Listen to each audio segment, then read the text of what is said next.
పుస్తకం యుగశక్తి గాయత్రి అక్టోబర్ 2020 అధ్యాయం 2 సద్గురు వచనామృతం. మీరు ఎలా ఉంటే మీ ప్రపంచం అలా ఉంటుంది.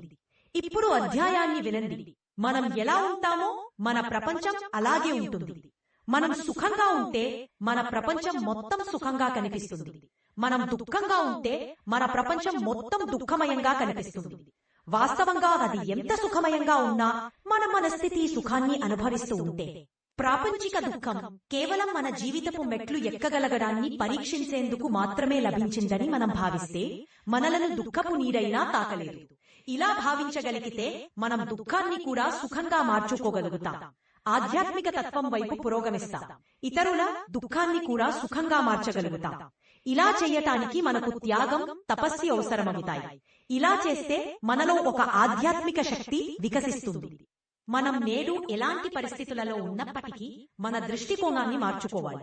ప్రసన్నత, ఆశ, శాంతి, ప్రయత్నముల వైపు మన ఆలోచనలను మళ్లించాలి. కనుకనే మీరెలా ఉన్నారో మీ ప్రపంచం అలా ఉంటుంది అని చెప్పబడింది. అఖండ జ్యోతి, మార్చి 1956. ఊతుకూరి సత్యనారాయణ గుప్తా.